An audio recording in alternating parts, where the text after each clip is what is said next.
Welcome to our January 2021 web seminar on alignments. In November and December, we looked at lot setbacks and offsets. And now we're going to continue that discussion with alignments and talk about stationing.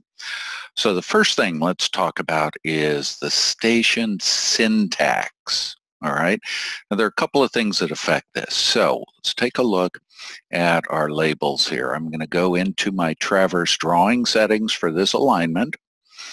And right down here, I can turn on stations. So if I turn this on, I can also format the station label so that it will display the way I choose. All right, so let's go ahead and down here, let's take a look at decimal places, and our stations are set to 2 decimal places, so you can change it here, set it to whatever you like. Let's go ahead and OK this, and now we have the point number along with the station number. Let's zoom in just so you can see this a little more clearly. So the way we use stations in Traverse PC is a station number plus whatever distance past that station. So this one is 5 plus 23.92. Now what is that? Well, that is determined by your program settings.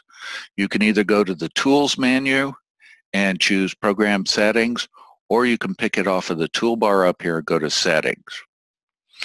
In the program settings, if you go to the units, sorry, you can set your station factor here to either 100 or 1,000. So in this case, we're in feet, not meters. All right. So a station of 5 plus, we can see down there, 5 plus 73.49 is 573.49 feet along the alignment. All right, that is not a horizontal distance, that is along the alignment.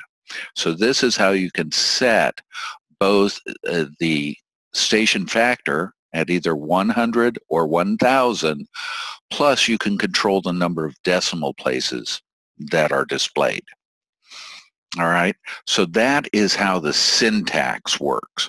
And the station factor determines whether that is 500 or 5,000 along the alignment. Okay, so that just gives you a clue about the syntax. Now, let's go ahead and open this traverse, and let's take a look at the traverse itself. So I just right-clicked on this point label. I'm going to say Edit Traverse. If you're not aware of this, this is a quick way to get into your traverse view. I ran into somebody just the other day that wasn't aware of this. So just right-click on anything being drawn by your traverse and choose Edit Traverse. It'll pop you in right at that point, in this case, point 212. Let's move this over so we can see both at the same time. So here's my traverse here. And this is currently set for just basically deed calls, bearings and distances on this. Let's go ahead and change this format. If I go to Format, View, you should all be familiar with this, and go to the Format tab. I'm going to recall a format that comes with your program right here. I'm going to choose Alignment. Choose OK, choose OK, and let's stretch this out. Let's switch it to single row per point just to shrink it down a bit. So now we are seeing this station column right here. So this is important. You know, maybe your alignment does not stop at 0 or does not start at 0, 0, 0. Sorry, that was an accidental right click. Maybe it starts at station 5. So 5 plus 0, 0.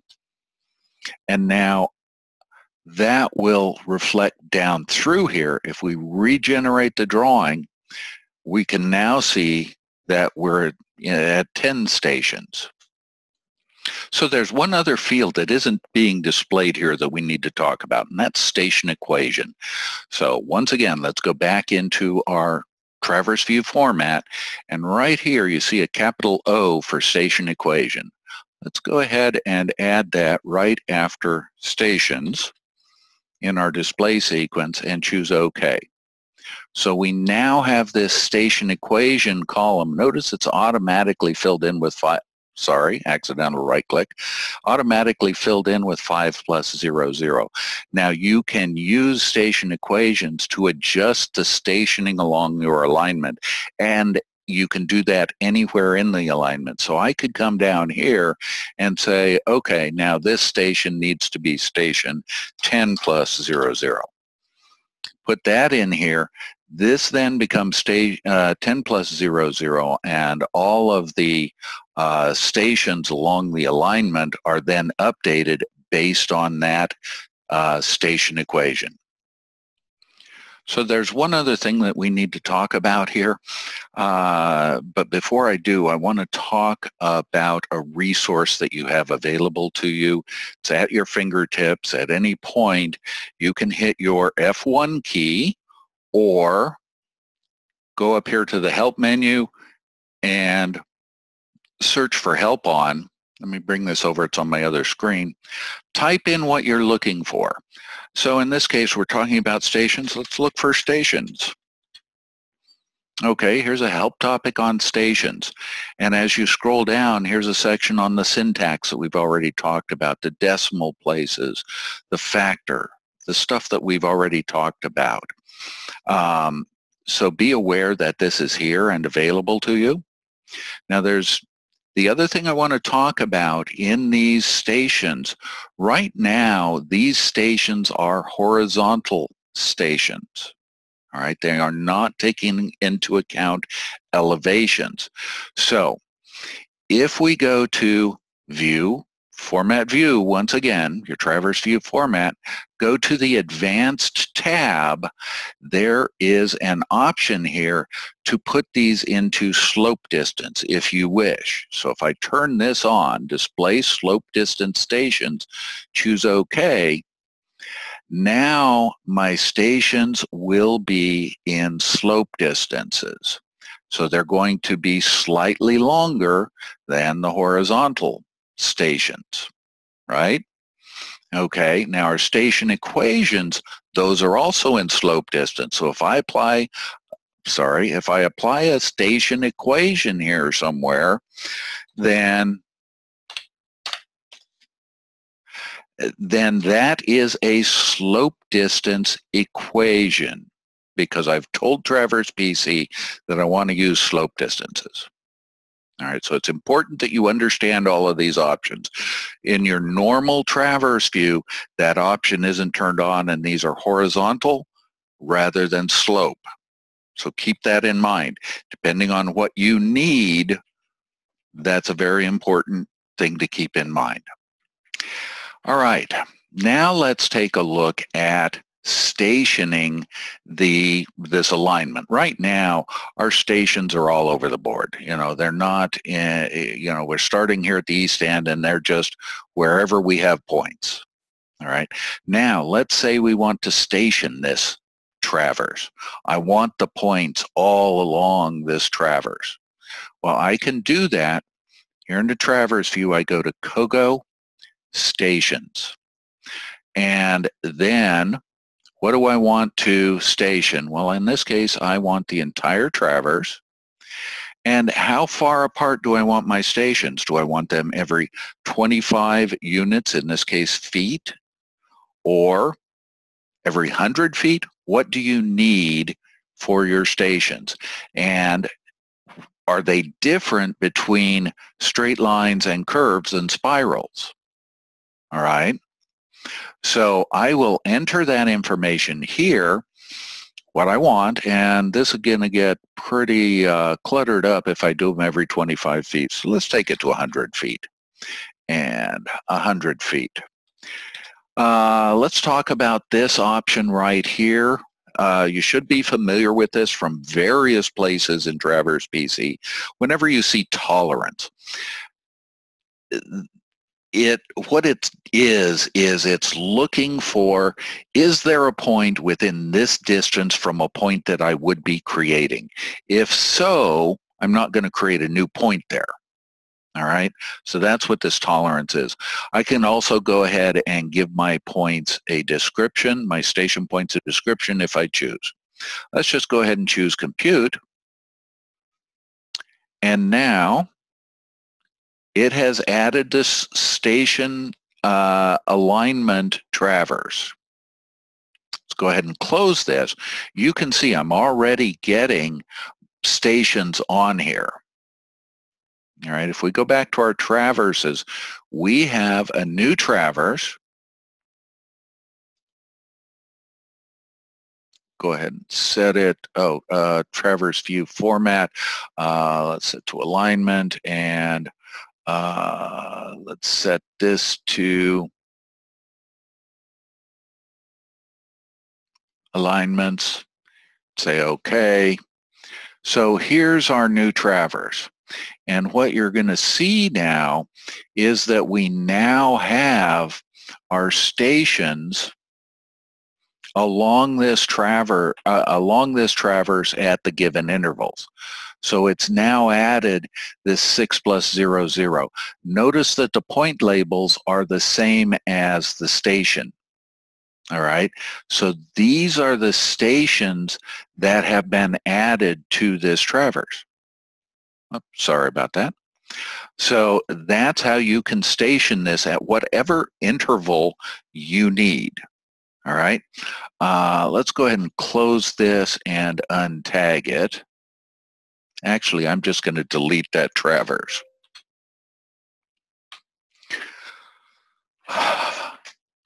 Let's look at another COGO tool here. COGO, station offsets. So let's say that I need to create a point somewhere along this alignment along with an offset. All right, so let's say I need to create a station offset at 11 plus 0, 0. And an offset, let's give it 50 feet so it'll be easy to see. And we can have it copy the description of that point if we choose. Here's that tolerance again. And then I can give it a point number. Let's call this 50. Well, no, okay, let's call it 50R. So it's 50 feet to the right. All right, I'm just trying to think of a point label. We'll go ahead and save this. And we have now created this new point. It's an offset point in my traverse. It's at station 11 plus 0, 0, and it's 50 feet to the right. If I wanted it to the left, I would make this a negative number. All right, so if I go ahead and change this to a 50L and save it, I now have a 50L point to the left of the line. You'll also notice that these points carry the station elevation. Okay, so here, that's your station offsets commands, where I can go ahead and create new points, anywhere along this at any station I choose at any distance off my alignment. All right, let's go ahead and get rid of these two. Okay. And you'll notice that it has now added this 11 plus 0, 0 station here. All right. I just got rid of the offsets. We'll leave the 11 plus 0, 0 point there. All right. Let's take a look at offsets to alignments.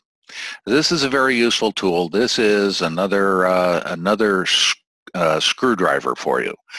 So there are various ways to use this. One of the most common ways of using this, if you're not doing road alignments and stuff, this tool is still very useful to you.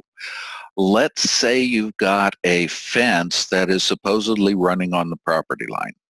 All right, we all know how that goes. That fence is, well, I would say never, but I guess there may be some case where it's actually on the property line, but in most cases, it's never right on the property line. It meanders left and right of the property line. So you can use this tool in that case. In this case, we've got an alignment here, not a property line. And what we have in this file, these are actually cross-section points. But I can take this traverse and I can go COGO, offset to alignment. I could also open the traverse and do this, but I'm just going to do it from here. Offset to alignment. So what am I offsetting? Well, I'm going to offset that entire cross-section points traverse to, and I could choose the traverse. All right, so this, in my example from a minute ago, this would be your fence traverse to your property line traverse. Here's that pesky tolerance again. All right, or I could just do a single point if I wanted. All right, it's up to you. If I don't care about single point, I can hide that or show it. All right, but I want to do this entire traverse. Let's go ahead and compute this. Now, you notice that we got some warnings. These particular offsets, Traverse PC was unable to find a perpendicular to this traverse. All right, let's take a look at it. So we have a new traverse now, right here, the alignment offset. And if I tag this, these are the offsets. And so Traverse PC is looking for its closest, and this was not a good example to use actually, just because these points are just what they are and this alignment is so crooked. So they are looking for the closest place that they can actually get a perpendicular to the alignment. All right, so where it says in the message view, where it says the offset is not perpendicular, it was unable to find any perpendicular. All right, if you click on this link, it'll bring up the help topic that explains this. Okay, can't find anything perpendicular to the alignment. All right, a little more information here. So this is how you can do it, and you can see if we go in and change our traverse drawing set on drawing settings on this, these are being drawn as side shots, the way side shots are drawn. Let's turn off these lines. Here's our points. You can have distance and direction. Let's just say okay. So here are all these points, and you'll notice that each one of these points where it's found a perpendicular, it has also created that station point.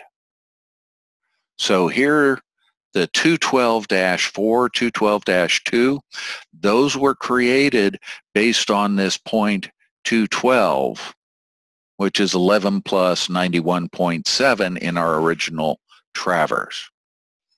All right. So that's how these work. Okay. So we can offset an entire traverse like this, which is really useful on that fence. You can do a single point, etc. All right, so that's about it for our stations here.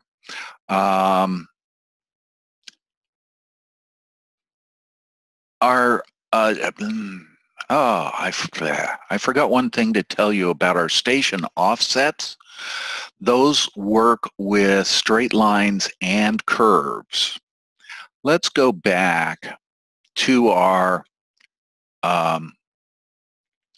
COGO offset to alignment. And let's undo that. Get rid of that. All right, let's go back and look at our original traverse here. So if we had some curves in here, which we should have, let's just put some curves in here. Point 216 to 218. Let's do that. 216 to 218. I'm just going to select these. By the way, next month, February's seminar, we're planning on taking a look at all of the ways to do horizontal curves and spirals, curves and spirals next month. All right. Right now, I'm just going to fit a horizontal curve on these 3 points. Let's see, fit horizontal curve right here. Let's just go ahead and compute that and close. Oh, I forgot. COGO, fit horizontal curve. It calculated it, but I forgot to apply it. All right, now I'm not happy with that. Let's use compute, okay, and apply it. There we go, that looks better. Go ahead and close this. So now I've got curves in here. And what you're gonna see now is if I go back and do my offset to alignment here, from the access points to the alignment, and let's go ahead and compute it. Notice I have fewer that can't find the perpendicular. That's because I've got a lot more perpendicular possibilities with these curves in here. All right, and if I had had curves all along this alignment, then I would have had those. I would not have had any of those non-perpendicular. So now we can see, let's go on to this curve, 217-3. Let's zoom in a little bit here. Let's turn off zoom points. Hopefully you're all familiar with this. It allows me to see what's going on here. Okay, here's 217-1 at station 15 plus 09185. So it has created the station point on the alignment, as well as here is the offset. So if I were in my traverse drawing settings, I could have it tell me how far off the line is it, or what direction. All right, so that's 29.31 feet off of this curve, and it's perpendicular to the curve. So station offsets works with curves, straight lines, totally up to you. And that's about it for stations in Traverse PC. Thank you very much for joining me. Have a great day and stay safe.